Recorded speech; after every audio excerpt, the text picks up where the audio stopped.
Hey friends, it's Jim and Lynn here again on yet another snowy day in April.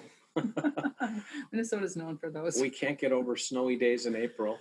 And yet we're warm on the inside here. And we've been spending a fair bit of time going over this survey that we've talked to you about. And we've really dug in and we've heard so many stories, so many difficult sets of circumstances, so many really hard things, really. Yeah, lots of stuff. Some you'd expect: job loss, sick elders, trapped in small spaces with everyone. Mhm. But one particularly struggling child is often a situation for families, and sibling fights and marriage Yeah, fights. we've had our share of those. Get a little easier to be snippy these days. There's healthcare workers who are going out and then worried about bringing sickness back to the home. And then something that showed up pretty commonly is that a lot of you, for the first time, are experiencing homeschooling and a lot of pressure around that because you didn't get to pick your own curriculum or your own way of doing this. So you're being told by the schools what to do. And maybe some of us will come out of this with a little better appreciation for our teachers.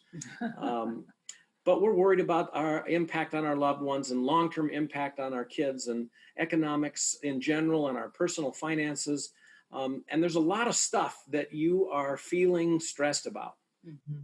But there are also bright spots that people have told Yeah, us quite a about. few. And families just making the best of it, finding more time to slow down and be together, go outside and play. Um, and parents really digging into God's word and clinging harder to faith than ever before. Mhm. Um, So in these bright spots, we're also just so conscious that all of us together are going through a crisis, unprecedented crisis. And we know that when we're in crisis, the things that are built most deeply in us come out. And some of that's good and some of that's bad. And I was talking, Lynn and I were talking earlier today, and I was like, gosh, there's such a high consciousness I have these days about my sin and my crabbiness and my selfishness and how I want things to be working out better for me. And I don't think collectively as well as I could. And I don't think about other people the way that I might. And, um, I think that as we're aware of this selfishness, we have an opportunity to beat ourselves up for it, or to recognize, hey, we're sinners. We need God's grace to be more dependent and to dig in to our dependence on the Lord and recognize that we're created in God's image to experience His goodness and to do good works. mhm. And so we want to make that practical for you to just be able to think through, when did God's image show up in me? Mm-hmm. What, and so just some questions for you to consider. When did you connect well with one of your kiddos? Even if a lot of the day was really rough, what was that one moment of good Yeah. connection? Or maybe there was a moment where you could have just lost it with your kids and you calmed down. How did you do that? Exactly what Yeah. was your thought process that empowered you to do that? Yeah, we love to invite parents in crises of all kinds to consider that it's almost never as bad as it could be, and that there's a distance between as bad as it could be and what it is, and that distance exists because of some things that you're doing well, some things that you're doing in faith, some things that you're doing to bring God's grace, to bring God's truth to yourself, to your kids, to those around you. And there's a story that we'd like to share with you just briefly today of a mom who started to work on this. And why don't you tell the story, Lynn, because you've been working with this mom we'll call Abby. Yeah. So she emailed us and said, "Now, let me just tell you, on day one, oh, wow, that day was hard. I'm an extreme extrovert. I got to see my people." And then there was the fear of the unknown, fear of the virus, not being able to know, to plan, to execute our daily routine.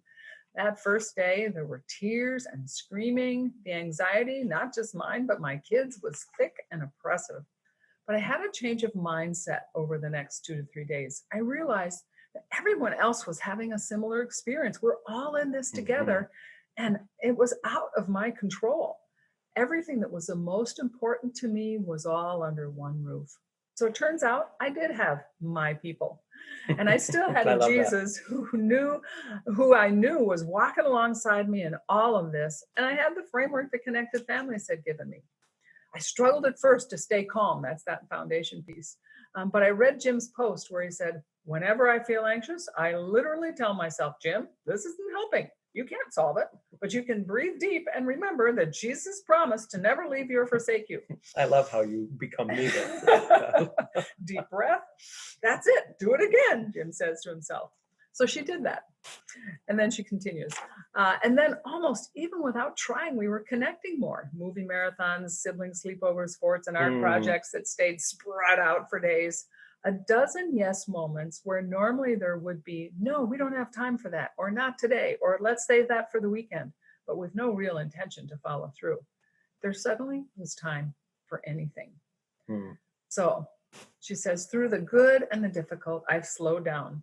I've listened. I go back after every mishap and do-over and bad day. I've made a commitment to myself to choose grace and to choose to be present for it all. What a beautiful story, really, of a big shift that this mom, Abby, made in her expectations, in her willingness to allow God's presence to be real in the midst of chaos, in the midst of mess, in the midst of what could have been a lot of no's, finding some big yeses. And that's our invitation to you today, is to start where you're at. Recognize there are times when you've been the parent you want to be, even if there haven't been very many of them. You've been the parent you want to be. What did you do? How did you do it? And what might you do to be intentional to do that some more? You're going to get a lot of advice from a lot of people about doing things that maybe you've never done before. And there might be some good ideas there, but what we'd like to suggest is that you start with what you already know how to do and then position it in new ways a little bit more each day as you bring God's grace, God's truth, God's presence into your home, real for you, real for your kids, real for your family.